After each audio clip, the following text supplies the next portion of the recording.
Hi, everybody. My name is Annette Arrows, and I am president here at Carondelet High School. So I would like to thank you all first for spending some time with us this evening to have some dialogue about the school year that we have planned. I know there's a lot of questions, and we want to make sure that you have all the information possible so we can all have a great start to the beginning of the year. I think it's important first to start with prayer. So I'm going to do that before I introduce the rest of the panel here that's on with us. So if we'll prepare for that.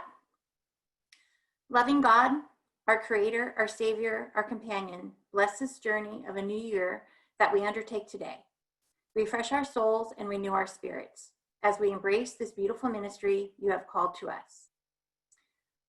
We welcome those who are new to this community and ask that you strengthen them to share the wonderful gifts you have given them. Lord, open our hearts as we prepare for the return of students to this school. May you guide them to return with open hearts and minds eager to learn. Help remind us of the mission we have all committed to carry forward as we move always toward profound love of God and love of neighbor without distinction, with an orientation toward excellence, tempered by gentleness, peace, and joy. We ask this in your name, amen. Saint Joseph, pray for us. God is my light. Okay, so I'm going to introduce my colleagues that are on the webinar with us. So I'll start with Kevin Cushing, our principal, Jennifer Reinwald, our VP of Student Life, Elizabeth Chapineau, our VP of Academics, and Jessica Mix, our Director of Admissions. So we will all be sharing information with you tonight. We have what we anticipate being about a 20-minute presentation, and then we're going to leave about 20 minutes at the end for some Q&A. And what we will have open during our presentation is the Q&A that you're welcome to chat. And as we move through our presentation, we'll answer as many of those as we can. And then we know that there's some questions we got in advance, so we worked that into our presentation. A couple housekeeping things. This is the first of a series of town halls that we're going to have for all of our community, because we know that our situation is going to be changing day by day, week by week. So today we're going to be focusing on the beginning of school, which right now we anticipate being distance learning. We know there's a lot of questions about going to our hybrid model and things, but just for the interest of tonight, we want to keep the questions in the dialogue based on distance learning. So if you have questions or if you get distracted while we hear this, webinar is going to be recorded and it will be available on our website for you and anybody else who wants to reference what we've talked about tonight. And then also we're going to have a very robust COVID-19 website. There's a lot of information already up there, but we will keep adding information as we move forward with our planning to make sure that everybody has the information at hand that they need. There might be some questions we don't get to tonight, unfortunately. We will do everything we can to post those answers on our website, and we'll keep doing that throughout the weeks to come. So that will always be the best resource for the most up-to-date information for everybody. Again, this is in advance of the hybrid. So this is specifically only on our distance learning. And I just want to reiterate, we all are here. The heart of our mission and our ministry is education, and every single decision that we make is based on the best education possible for our students. We know that the current health crisis has made it to where we have a different lens to look through to make sure that we're honoring and making sure that all of our students are as safe as possible under these conditions. So education is first and foremost, but right now, with the health and safety, any action that we take, whether it's desirable or not, is taken after careful consideration for and looking at all the alternatives that we can to make sure that we're in compliance with what the county health regulations are. So that's where we are now. That's why we're here tonight, because we know there's lots of questions. So I'm going to start off with Kevin Cushing, our principal, and we'll move through our agenda, and then we'll be looking at Q&A as we move forward. Thank you. Thank you, Annette. So obviously, this is not where any of us want to be. We had created a plan to follow. First of all, let me start with this, that we, as a Catholic school, we do not get to dictate what we do in terms of opening and having kids back on campus. We have to follow the mandates of our public health department, the Contra Costa Health Department, and public health with California. So this is not our decision. It's not an arbitrary thing that we just said, hey, let's just go distance learning, we're concerned. It was mandated that we have to begin the year with distance learning until we see that 14-day decrease in the indicators related to the spread of the virus. So we had sent out the information on our hybrid plan. We needed to do that to meet the parameters that were provided by Contra Costa County Health. And we're ready to go with all of that until last Friday, when we all heard the governor's mandate and how that was conveyed to both public and private schools and independent schools and charter schools across the state. So what we need to do to get back on campus is see that 14-day decline before we can have students back. And that's got to be all of our primary focuses in terms of helping stop that spread and get the numbers to where we need them to be. And know that as soon as we can, we are going to bring students back on campus. We will always have the option this semester, if students and families want to learn from home, we're setting our courses up so that they can do that asynchronous and synchronous learning from a home environment. If there's a concern about safety, that will be an option. But for those that want to get back on campus, as soon as we can, we will be. I actually talked with Lynn Mackey, who is the county superintendent of schools today, about a plan trying to use the day camp guidelines that are in place to see if we could even get students in small cohorts of 12 or less that are stable over a period of time, so that we could bring students on for extracurricular activities, for student government, again, maybe to get some athletic teams practicing. So they are looking that over. As of now, they're not allowing even that kind of gathering on campus. They really are trying to get a handle on the spread of the virus, but we're going to continue to look for creative ways in any way we can to be able to get students up here in some form as soon as we can. You know, the distance learning, we did learn a lot last spring. Dr. Chapineau is going to share a lot more about that. We had real learning outcomes. We didn't go to a pass, not pass model because we've used blended classes. Our students have participated in blended and online classes through the College of the Six Qs, and we've offered a number of those over the years. And so we knew we could make that transition, and we saw real learning outcomes from our students in the spring. Took a lot of the data that we had and a lot of the information we received and have modified our distance learning so that we know it's a viable way to learn. Certainly not ideal, but we know that students are learning content and learning it well, and we've got data that shows that. So we're optimistic and positive, as opposed to a lot of schools in the area that really struggled with that facet of trying to teach students. We're very confident that we can do that and do it well. Wanted to emphasize again one more time that the plan to return to the hybrid or get to the hybrid is paramount. We want to get students back as soon as we can. And again, not our decision. We're working hard to get students back. And obviously I can't emphasize that enough since I've repeated it 3 or 4 times. So that's kind of the overview of where we are and the point we want to reach. I'll turn this over to Dr. Chapineau so she can give you some details on some of the academic programming. Hi, yes, as Kevin said, I think we got a crash course in distance learning when we moved to SIP. That was a very special scenario and a very special model for the situation that we were in. I think our teachers did a wonderful job, and we partnered very well with De La Salle in transitioning almost seamlessly into that environment. But having said that, I think what's kind of important tonight is to go over how is this going to be different, because it is different. We've had 3 months to fine tune, to tweak, to prepare, to find new tools.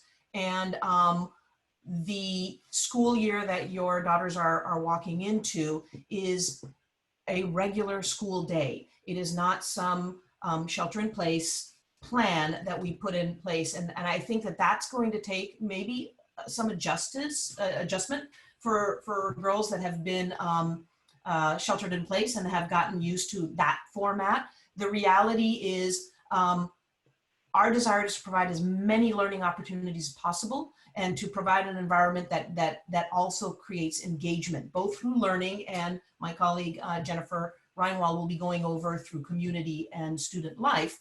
But essentially, when it comes to the academic side, I think a big expectation manager is there is every bit the requirement that students are available and present for the school world from 8:15 to 3 o'clock every single day, be it a flex day or be it online class day. We have a new adjusted schedule that accounts for that with passing periods and breaks and real breaks in their day like lunch.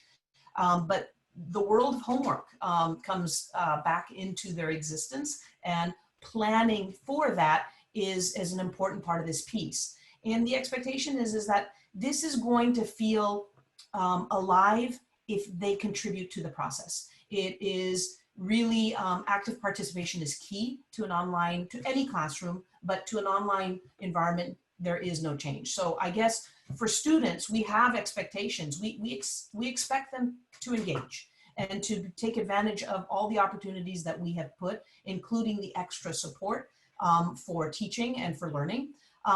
We know that it's super important for them to be very comfortable with the tech tools, and if they're not, to reach out to the people that we have that can help them be comfortable. We expect them to engage with integrity per our protocols. There is an online etiquette. There is a way that you show up for a Zoom session, a way for you that you don't show up for a Zoom session, what to do, what not to do. We expect them to be polite and respectful with each other, as we do when they're at school. We expect them to work with us and to plan their time. And a big learning curve that I'm not going to say it's just the students. An online environment depends on people reading directions, and that is a huge piece. For our teachers, we've also worked all summer. I don't think any of them got a real break because there was a lot of training, there was a lot of planning, and we have made sure that part of this piece is, yes, they're online, but there is asynchronous work, but there's also synchronous work. There is a piece for every class every week, be it Zoom, be it other platforms. And there is also reinforced protocols in terms of clarity of expectations on Schoology. You know, by what time am I going to post? What are you going to see? Where do you find that? And we've even worked with De La Salle to make sure that we have common expectations for our teachers so that it is less confusing for students. We've also provided our teachers with a variety of platforms that they didn't have access to before we moved. So we have more engagement tools. We have more collaborative tools. We have increased options for them for formative assessment. And we also have a lockdown browser to help boost integrity, to be able to give summative assessments. We've also given them some tech. I know the science department is very excited about our swivel cameras that will allow them to create wet interactive labs where they're guiding people through a wet lab, even if they have to do it remotely. Your job as parents in all this is your kids need a space. They need to be able to sit down. They may need to be able to plan their time. And if there are tech issues, please communicate. I know that we can't have students depending just on their cell data, for example, to be able to get through school. Zoom takes a lot of data, and for them to be able to engage with their colleagues, they have to be able to do all these things. So, and it doesn't limit itself to the classroom, which now I get to pass you over to my colleague because there's a lot of stuff that has been put in place for student life as well.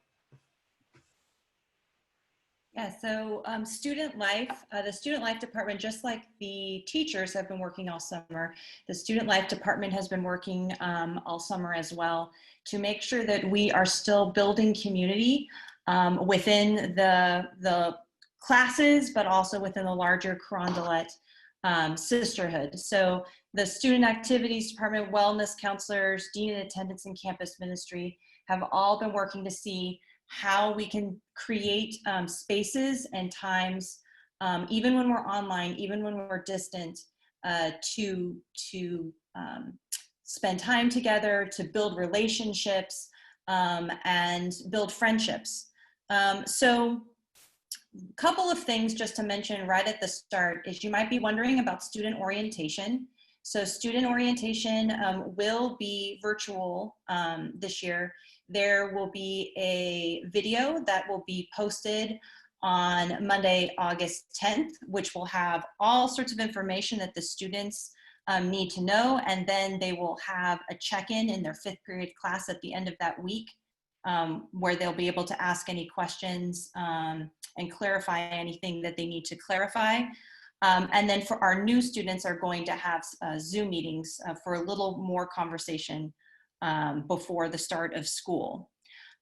Also want to mention really one of the biggest things that we're doing for community are those Wednesday flex days. And I know that is something that is new from last spring. We did have a Wednesday flex day, but this particular Wednesday flex day is really designed to build community. So each specific class will have its own class specific flex day called a class spotlight. And that day there will be retreat activities, there will be spiritual offerings, there will be community building, student activities, all focused on that specific class. Whereas the rest of the school will be working on a Cougar Flex Day. And that day is really designed to provide them for a couple of things.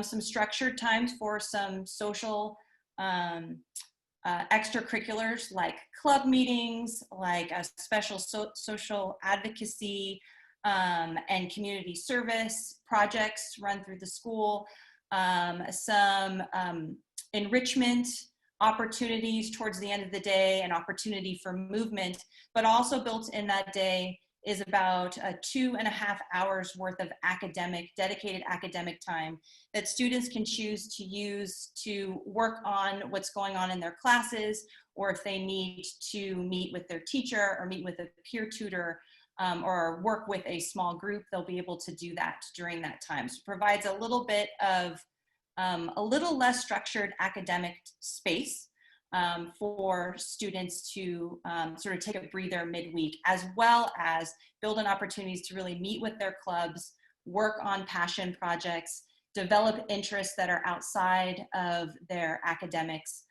in that day. As well as I know our student activities and campus ministry are still going to be providing daily announcements, daily prayer, and other opportunities throughout the week, like spirit opportunities, involvement on our social media platforms, in order to make sure that we're still connecting with each other, since that is very important when we are remote and not physically next to each other. So those are some of the things that we have planned. Other than that, something I want to build on for something that what Dr. Chapino said is we'll still be taking roll. Teachers are still taking roll. Parents can still expect an automated school messenger email if the student does not come to their online course. Please call in to report your student if your student's not feeling well or has a doctor's appointment, because we are still really, really interested in health and wellness and want to make sure that our students are doing well and that we can hopefully help or reach out in those situations where a student may need some extra support. So those are just some of the offerings, at least from a student life perspective, that we're hoping to offer and that students will enjoy, and we're really looking forward to getting that started and getting students back together, hopefully on campus sooner rather than later. Jennifer, we had a good question come in from a co-president of one of the clubs that's a little worried about the distance learning suppressing the club interest. Mm-hmm. Can you talk about, for existing and prospective members, how we think we're going to tackle generating interest for engagement in these clubs? So yes, so Maggie Latier, our Director of Student Activities, is planning a few virtual club, we used to have a club, usually have a club fair in person, but some virtual club fair events, as well as really publicizing clubs through Schoology and doing outreach, call outs on announcements and things like that to try and get new members interested and sort of see what's out there. So we're planning on using all of our available platforms, whether that's social media, Schoology, video announcements and things like that, to really allow students to see what is out there and when people are meeting and how students can get involved. Okay, and there's a good comment for clarification. A question about the first day of school being a flex day on August 12th. So what will that look like? The first day of school is not a flex day. And actually, Dr. Chapino, I think you could probably speak to that more specifically. On our calendar, the first flex day is actually the week after. I believe it's the 19th. Wednesday is an all class meet so that all students and teachers can meet each other and get the year started. I think you answered that for me. Oh, okay. Thursday and Friday are normal school days. Okay, let's move on to Kevin. Thank you, Jennifer, for that great information. Kevin, do you want to move forward with talk about athletics? So CIF and NCS have come up with a schedule, and there's some unique things that are going on with athletics. The start dates for fall sports, and they've combined these sports in a way that in some cases is curious. So as of now, the start dates for cross country, volleyball, water polo, and football for across the street is 12/14. That's the first day of practice. First day of scrimmages for those sports is after Christmas. Actually, I think it's Christmas Day. And then the first day of competition is sometime in January. All other sports are now being classified as spring sports, with those start dates being for soccer end of February, and then some of those other ones trickle into March. All this information is on the website. So CIF and North Coast Section is planning on holding every single sport that we offer, some with regional and NCS playoffs, some without. They're still working through some of those, but they are trying to capture as many section and regional and state championships as they possibly can. The interesting thing is that what CIF did was they waived the mandate that students can only participate in a high school sport during their season of sport. So what that means is there's an opportunity for students to continue with their club sport. And we know that in some of those sports, that's kind of the arena where they can actually work on being recruited more. We'll work through that with our individual coaches in sports. The other thing that's interesting is CIF said that they're going to continue their summer season all the way up to December 14th, which is the first day of fall practice, which actually creates some interesting possibilities for us. I know we've all missed athletic competition and your daughter's ability to play sports as everything's been shut down. The summer season basically means that coaches can hold practices and practice games or friendlies at any point in time that they can get that together, but they have to do so when the county allows that. And right now we know that that's not going to happen until we see that decline of 14 straight days with the indicators that they have in place.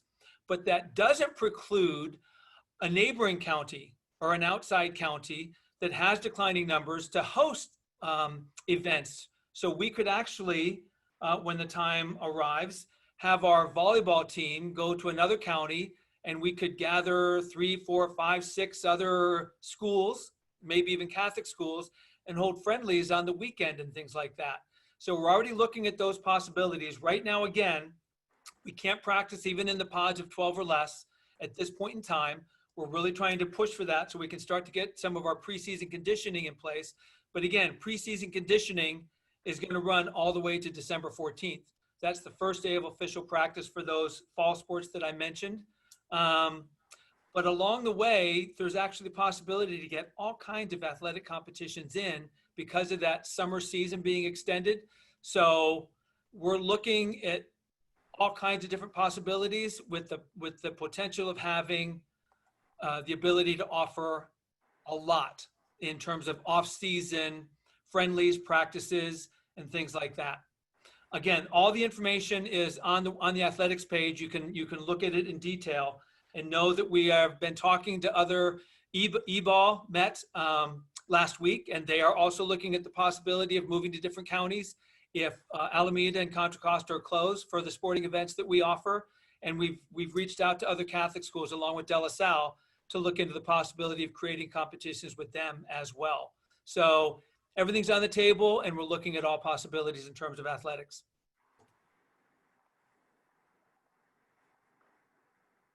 Okay, and do we want to talk about how we're collaborating with De La Salle in terms of our structure and their structure? Kevin, maybe you're best for that. Yeah, sure. Again, we've been meeting weekly just about since springtime in terms of what a schedule can look like. Leo across the street is actually the president of the National Catholic School Athletic Directors Association. So Scott works with Leo a great deal in contacting other public schools. The schedule that we created was done in conjunction with De La Salle. We have to do that, obviously, as we share students. And so that planning, same thing with creation of the health app that we're going to use. The protocols that we have in place, we've shared all those ideas.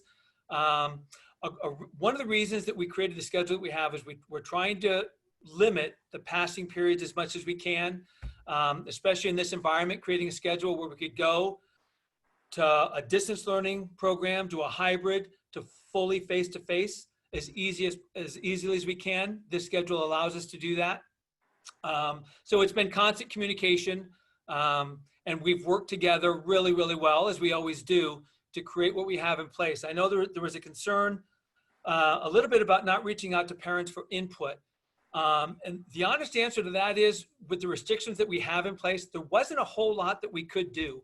And in getting feedback and questions, 98% of what we were asked, why can't we do this? Why can't we do this? We can't, in order, because we have to meet the guidelines that Contra Costa gives us. And a large part of that is the distancing that's required.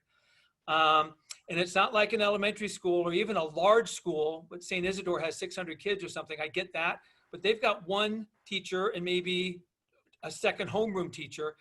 We have 7 periods with 35 to 40 classes with 800 students here and another 300 across the street. If anyone's ever done scheduling in a school, it's really limited. That's why we can't bring freshmen on campus one day. We don't have the space for them, and still being able to meet the guidelines that are put in place by Contra Costa Health of distancing. So what we have in place is what we could produce. And again, I think when we get to the hybrid, it's gonna make all the difference in the world. But that's, again, what we created in conjunction with De La Salle. Thanks, Kevin. And since you're talking about the county, can you explain how long it might take for us to switch from a distance learning to a hybrid model when we get to that 14-day decline point? Yeah, so the county will reach out as we start to approach that, and we'll be aware of it as well. It's going to take a little bit of time to move from the distance learning to the hybrid. We'll go through a little bit of time. We're talking probably at least 3 days, maybe a week. We want to bring students on and have orientations so that they understand what the protocols are going to be when they get to campus. We're going to have to phase this in, which means using that hybrid model. So passing periods, we've got to really focus on distancing. Lunch periods, how the classroom works, how restrooms work with distancing, how we have to wear masks when we're on campus, when we can't distance. So we're going to go through orientations with all of our students when we make that transition from distance to hybrid. We want to work with our teachers as well on those protocols. We talked with De La Salle about this, and so we know there's going to be something like a 2, 3, 4 day transition period. So we get everyone familiar with the protocols that we have to implement to get students back on campus. Great. And so we've also got a question about if cheerleaders and dance team will be able to participate in football games. Great question. Is a hard one right now. The start date for competitive cheer is the same as football season. I think once those open up, that's going to be a possibility. We'll have to practice some distancing. Stunt has been moved to a springtime sport with a start date of January, February, March 15th. So competitive cheer will be in place as a fall sport. And as of now, they would be able to participate in those athletic contests. And do we know when we'll be having sports tryouts? Haven't determined that yet. Again, typically we do it a couple weeks in advance of the first start date. So that would probably be sometime late November after Thanksgiving or early December to give that time frame before practices. So that's a good question. The start of practice date is that 14th, and we have not had any details about when a tryout date, if that would happen before then, but sometime early December is a good time frame to use for those fall sports. And then again, for the spring sports, kind of look a week in advance of that first day of practice, and that would give you a general time frame of when those tryouts would be. And there's some questions about why we're able to do things over summer versus what we're able to do when we're coming back into the regular school year, and some of that, the difference between a camp and classrooms and things. Do you want to touch on that and maybe some of our key learnings from the summer? That's a fantastic question. And I asked the same thing, which is why I created that day camp proposal.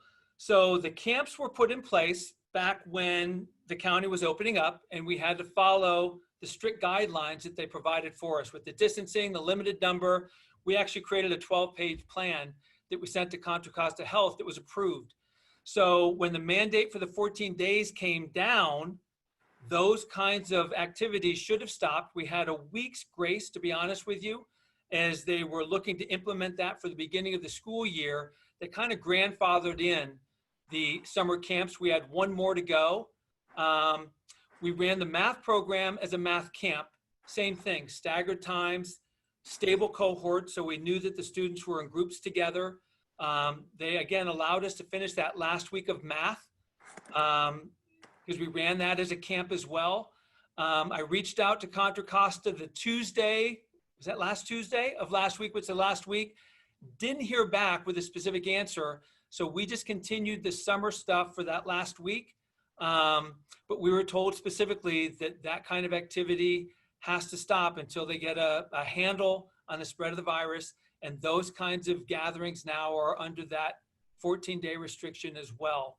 So again, I just sent a proposal. As I said, I talked to the superintendent of schools for Contra Costa about the idea of bringing in those cohorts for some of our extracurriculars and things like that. They're looking at it, they're talking about it, they're reviewing it. And I don't think she'd be upset if I shared this. The superintendent also wants to bring kids back on campus as quickly as possible. She recognizes the need for that. They're trying to do the same thing with some of their needs kids in Mount Diablo and some other districts. So we're all on the same page, and we're going to work with Contra Costa to try to get something to happen as soon as we can. Thank you, Kevin. Jennifer, can you answer questions about getting ID pictures, yearbook pictures, and picking up books? You're on mute. Yep, there you go. So ID pictures, or actually when creative imaging comes to campus, usually during orientation, to take pictures that then become the ID card picture and become the yearbook picture. Since we cannot do that at the very beginning of the school year, what we are planning is that when we are allowed to come back in the hybrid model, when we are orienting students and then through that first week back, we would have creative imaging come on site, take professional photos that they would get their ID card right then, and then those pictures would be available for the yearbook. And we're currently working with our yearbook publisher to adjust due dates. And we don't right now foresee that to be an issue in terms of the yearbook. And in terms of picking up books, actual paper books that you need for the beginning of school, right now, Mrs. Tracy, Ms. Koski, and Ms. Main are working on a process and procedure to do that. Tentatively, we're thinking about the Monday and Tuesday before the first day of school, arranging some sort of kind of drive-through pickup, but more information on how that will work, timeframes, and all the things to expect to pick up those materials, as well as any other essential materials that you might need for any of your courses, will be communicated out as soon as we have those details. And we expect to have those details figured out sometime this week, maybe with communication by early next week is what we're hoping. Thank you, Jennifer. Kevin, there's a question about the possibility of transitioning to hybrid and then back to distance learning. Is that a possibility? Yes, some would say that it's a probability. We just don't know what the future is going to look like. The stipulations that are in place now is that once we open up in a hybrid model, there are specific protocols in place. The key in working with the county, and this actually happened with our math program, we had a student in one of the cohorts test positive after 4th of July. The stipulation is that if we are distancing by 6 feet or more and that there's no close contact, if students are not within 6 feet for 15 minutes or longer, then that's not considered to be a contact, and they're masked the entire time as well. So what would happen is if a student tests positive, we would encourage other students to get tested. That student would quarantine, but other students in that cohort or class, if we can ensure that they were not contacts within 6 feet, would not need to quarantine. We would continue to keep school open. And then ultimately what would happen is, according to the guidelines, if 5% of the student population, the community, which for us, including faculty and staff, would be about 45 people, are test positive for a 14-day period of time, we would have to look at closing. But again, what we get is this very gray language where, in all probability, we'd have to look at the specific situation and the extenuating circumstances and the population of the school.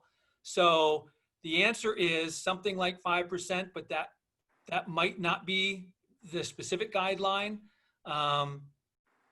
So we have something in place where it gives us some figures, but it's not black and white. So once we open, as long as we can control with contact tracing and getting test results back quickly, based on what happened this summer, it feels like we can continue to keep school open unless there's a cluster and unless it really spreads, which is dangerous. And when that starts, we've got to shut down. It's that balancing act. I saw someone else ask the question, why would we go to another county for a sporting event if it spreads the virus? Obviously, the safety of our students and our population is most important, and it is our priority. We're not opening because of that. But at some point in time, we kind of have to get back knowing that we're going to have to work with this virus in some way to make and try to make it manageable. So when conditions look like it allows us to create opportunities and activities like that, we're gonna look at what is feasible and work with county health to determine what our next steps are and how we can best get students back and get activities started while still being as safe as we can. And through all of this, can't emphasize this enough. If it doesn't feel safe, you can do everything from home. That distance learning is an option for everybody. And that's what we're offering to everybody as well. So Kevin, I'm going to share a couple of questions that are sports related. I know with specific sports and the exact timing that those have been moved to, we do have a reference on our website that you can refer to, but we're getting questions about if there's a student that's a multi-sport and they fall on the same time, are they allowed to do both? Oh, that's a great question. We haven't gotten that far yet, to be honest with you. I think that would be very difficult. Athletics here are fairly high level, but I wouldn't preclude that. We haven't had that conversation yet, to be honest with you. It's really difficult. And one of the things that we're pushing CIF on is the fact that they created, I think, 4 fall sports that begin in December for women, and there are 9 in the spring. So it eliminates more opportunity for women than it does for some of the boys. And that's an issue that we've brought to CIF. So the answer there is it's a possibility, but we haven't gotten that far in our conversation. And then will the students be able to go watch sports that are playing? I don't I would doubt it, but I don't know. I can't look that far ahead. Again, if the virus, if we've got a vaccine, if there's no spread, depends on what the numbers are. If that was it wouldn't happen anytime in the next couple months, I don't think. One of the things that they're trying to eliminate is large gatherings, and having students go to sporting events is probably the exact opposite of what we want to do in terms of trying to control the spread of the virus. So I wouldn't count on it. Springtime may be a different issue. Right. Another wait and see where we're at. Yep. So there's a good question about seniors being able to continue the traditional senior activities such as car decorating and senior sunrise, etc. So Jennifer, is that something you want to address? Sure. Maggie Latier and the senior class moderator, as well as the senior council, have been working on that. Their main goal is to try and preserve or modify as many of those special senior traditions that we have. I do know that they're working on something that kind of combines senior sunrise and car decorating, but in a distance fashion. But I don't have any details that I can share tonight, but I do know that that has been first and foremost on those individuals' minds, and they are hard at work trying to figure out ways to continue with all of those traditions. And all seniors should watch Schoology on their class page, where their council will communicate with them about all those events. Great, thank you, Jennifer. We have 1 more minute left, and I know that there's quite a few questions we didn't get to. There's some that we don't have the answers to yet, and as we get those, we'll post that information on our website, so that's always going to be a reference for you.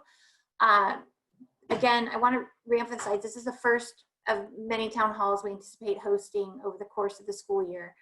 And then tomorrow we have one specifically for freshman families. We know that the nature of those questions, not going through the distance learning with us last year when we were on campus, is they're not as familiar with how we do things at Carondelet. So we'll be addressing some of those. Some of your families here might have kids that are upperclassmen as well as freshmen coming in. So we'll be able to drill down on some of those questions. And I know the sports, there's a lot of unanswered questions, and we really reacted to what we learned just on the 20th. And I know that our athletic director is working on that and timing for when these happen and things. So that's all a work in progress, and we'll keep you informed of that. If we do feel like there needs to be a separate town hall for athletics, which we're kind of assuming there will be, then that's something that we'll host down the line as well when we know more answers, because we know right now we have more questions than answers. So unless there's anybody on the panel that feels like they forgot a hot topic that would be good to bring out right now, I think all the rest of the questions that we have online are things that we can research, and as we get the answers to, we can supply them on our Q&A that's going to be on our website. So is everybody good with what we know and what we shared? I appreciate all of the answers. I mean, the questions that you had coming in, we know there's more. We know that we had some in advance, and we'll be working through all of these and be able to working to supply every answer that we have over the course of time as soon as we have them. And it's our goal to keep you informed, to really nourish our partnership that we have in educating our students. And we appreciate you spending the evening with us today, and hope we got a lot of your hot questions answered, and knowing that we're preparing for a great school year together. So thank you for your trust and your partnership, and we'll see you at the next town hall most likely.